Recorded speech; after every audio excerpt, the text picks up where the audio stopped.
যখন প্রতিকূল অবস্থায় আমরা সব সময় নির্বাচন করেছি, এবারও আমরা প্রতিকূল অবস্থায় নির্বাচন করতে চেয়েছি, কিন্তু আমরা করতে পারি নাই। আমাদের যে প্রতীক, সেই প্রতীক নিয়ে আমাদের সমস্যা হয়েছে।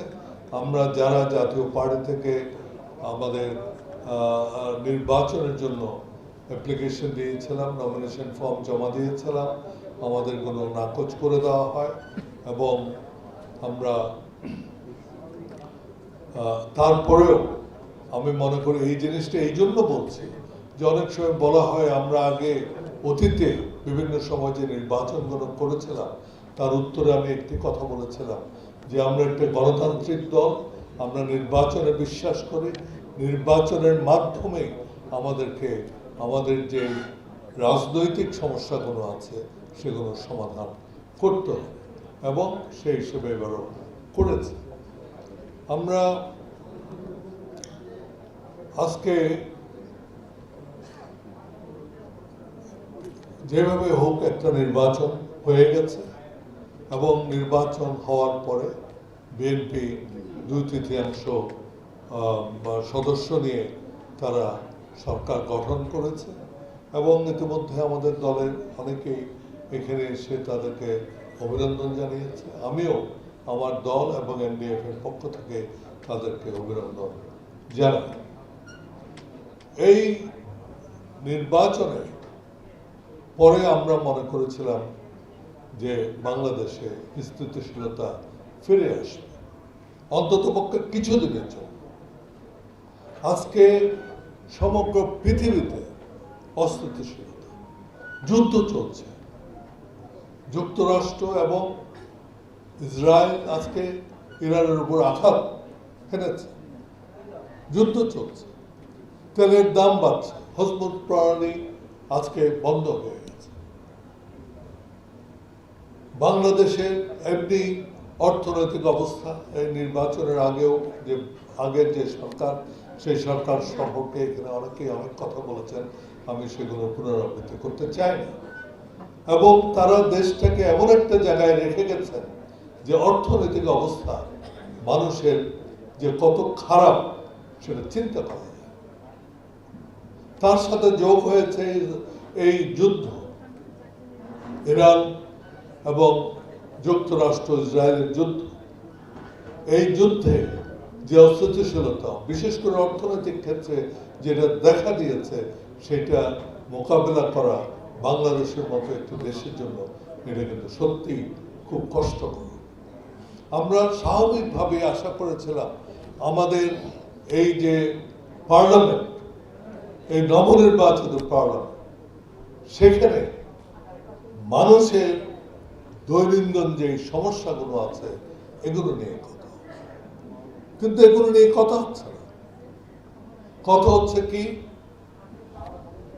আপনার জুলাই সনদ, কথা হচ্ছে কি আপনার গণপরিষদ, কথা হচ্ছে কি গণভোট।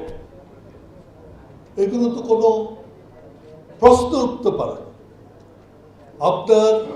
আমরা নির্বাচনের আগে বারবার করে বলেছি এই যে আজকে যে সংস্কারের যে আমরা জুলাই সনদ করছে, এটা কিন্তু এনফোর্সেবল, এটার কোনো আইনি ভিত্তি নাই। আমরা তখন বলেছিলাম গণভোট করবেন না, কারণ এই গণভোটের কোনো আইনি ভিত্তি নাই। আমরা গণপরিষদের কথা বলেছিলাম যে আমার একটা পার্লামেন্ট যখন নির্বাচিত হবে তখন গণপরিষদ থাকতে পারে না। আপনি পার্লামেন্টকে পার্লামেন্টও বানাবেন, গণপরিষদও বানাবেন, এরকম হচ্ছে। গণভোট কখন হয়? বাংলাদেশে আগেও গণভোট হয়েছে, জিয়া রহমান সাহেব গণভোট করেছিলেন। কখন হয়? যখন আমার কনস্টিটিউশন, আমার সংবিধানে কোনো পরিবর্তন আনে, কিছু ধারা থাকে যেগুলো পার্লামেন্টও যাতে জনগণের সমর্থন না নিয়ে পার্লামেন্টেও যাতে পরিবর্তন করতে না পারে, কিছু মৌলিক ধারা থাকে। সেগুলো যখন পরিবর্তন করা হয় অনেক সময় আপনার কনস্টিটিউশনে বলা হয়, সংবিধানে বলা হয় যে আপনারা এই পরিবর্তন করার পরে জনগণের কাছে যেতে হবে এবং জনগণ যদি সায় দেয় তাহলে সেটা অ্যাকসেপ্টেবল। আপনি এখানে আমাদের পার্লামেন্ট হয়েছে, জুলাই সনদ যেটা আপনারা বলছেন সেটা নিয়ে আপনারা যে কমিটি করে সেখানে আলোচনা করেন। এই পার্লামেন্টের মাধ্যমে আমরা যদি যা রিফর্ম করতে চাই সে রিফর্ম করা যাবে এবং তার এক্সাম্পল আছে, তার উদাহরণ আছে। আমরা এই যে 91-তে যখন নির্বাচন হলো, নির্বাচনের পরে তখন প্রেসিডেন্ট সিস্টেম অফ গভর্নমেন্ট ছিল। সেই প্রেসিডেন্সিয়াল সিস্টেম অফ গভর্নমেন্ট আমরা পার্লামেন্টারি গভর্নমেন্টে পরিবর্তন করিনি। কার মাধ্যমে করেছিলাম? তখন কি গণপরিষদ করেছিল? তখন এই পার্লামেন্টের মাধ্যমে করেছিল। আজকে এইসব ইস্যু এনে একটা অস্থিতিশীল পরিস্থিতি সৃষ্টি করা হচ্ছে, যেখানে বর্তমান অবস্থায় যেখানে আমাদের যে দৈনন্দিন যে সমস্যাগুলো আছে, মানুষের দৈনন্দিন জীবনের যে সমস্যাগুলো আছে, অর্থনৈতিক সমস্যা যেগুলো আছে, সেগুলো নিয়ে আলোচনা না করে আপনারা এই পার্লামেন্টের সময় নষ্ট করছেন। কতগুলো যেই বিষয়গুলো নিয়ে করছেন সেগুলো কোনো বিষয় বর্তমানে নেই। আপনি ইরান যুদ্ধের যে পরিস্থিতি সৃষ্টি করছে, সেই পরিস্থিতি নিয়ে কি করা যাবে সেগুলো নিয়ে আমাদের কথা বলা, কিভাবে আমরা আমাদের এই তেলের দাম কিভাবে সহনীয় পর্যায়ে রাখবো, কিভাবে আমাদের ইন্ডাস্ট্রিগুলো যাতে চলে সেই ব্যবস্থা কিভাবে নেব, এগুলো নিয়ে আলোচনার দরকার ছিল, কিন্তু সেগুলো হচ্ছে না।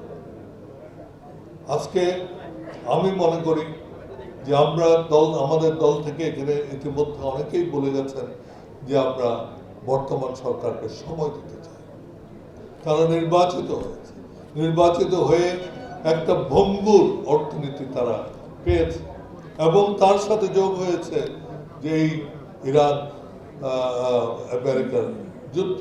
সুতরাং বর্তমানে আমরা মনে করি একটা স্থিতিশীল পরিবেশ তৈরি করতে হবে এবং তার জন্য আমাদের পক্ষ থেকে আমরা সম্পূর্ণ সহযোগিতা এই সরকারকে দিতে চাই।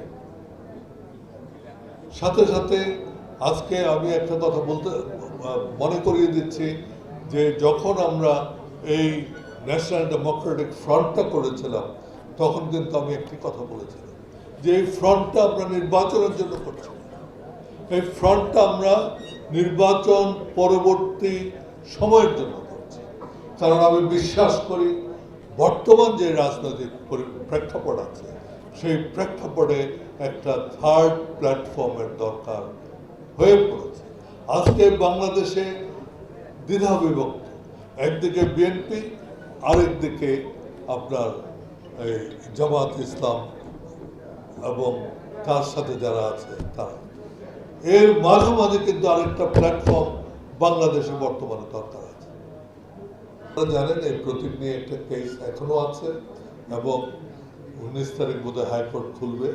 তার কিছুদিনের মধ্যেই আমরা এই কেসটা করার চেষ্টা করছি এবং আমি এখনো আশাবাদী যে আমরা আইনি দিক থেকে শক্তিশালী একটা অবস্থানে আছি এবং আমরা ইনশাআল্লাহ এই প্রতীক আমরা পেতে পারব এবং এই প্রতীক সুতরাং এটা অল্প দিনের ব্যাপার। আগামী 2 সপ্তাহ 3 সপ্তাহের মধ্যে এটার একটা ফয়সলা হবে এবং ইনশাআল্লাহ আমরা প্রতীক পেলে আমরা নতুন উদ্যমে নতুনভাবে আমাদের এই পার্টি থেকে আমরা সুসংগঠিত করব। আমরা কেবল বক্তব্য দিয়ে শেষ করলে আমাদের হবে না, আমাদের আসলে কাজ করতে হবে, আমাদের জনগণের কাছে যেতে হবে, বিশেষ করে আমাদের নতুন যে প্রজন্ম তাদের কাছে জাতীয় পার্টি আগে কি করেছে, কি আমরা করতে পেরেছি, কি আমাদের সফলতা ছিল সেগুলো আমরা করব।